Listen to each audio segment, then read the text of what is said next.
प्रणाम। जय मिथिला जय मैथिली गीत पर अहाँ सब गोटे के एगो परीक्षण गीत सुनबै छी, सुने जाए जाओ। जो गीत पसंद आवे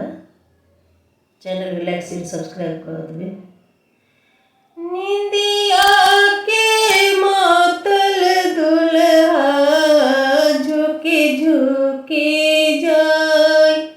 हे कहाँ गेली माय सुनैना परछु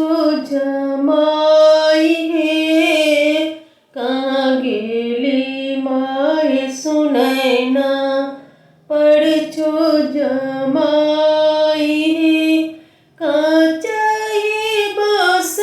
केरा डलबा बुना, हे कांचही बाँस केरा डलबा बुना, चानन कजर लई परछु जमाई, चानन कजर लई परछु जमाई, निंदिया के मातल दुल्हा झुकी झुकी जाई,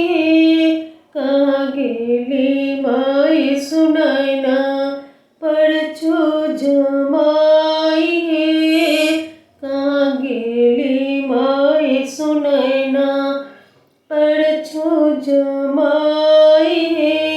जिहने हमर धिया तेने जमाई, दुल्हा के देखी देखी नैना जुड़ाई, दुल्हा के देखी देखी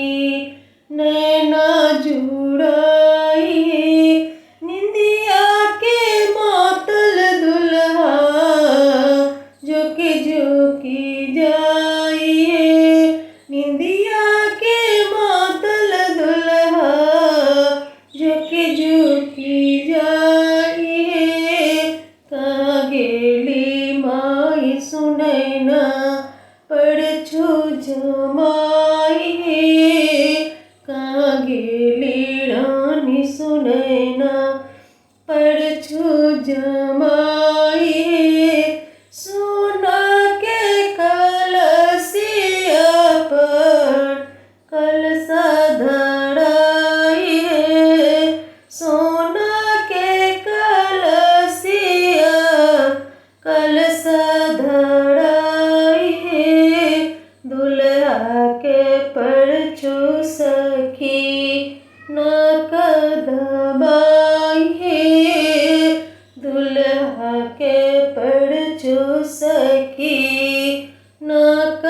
दबाई, निंदिया के मातल दुल्हा झुकी झुकी जाई, कहाँ गेली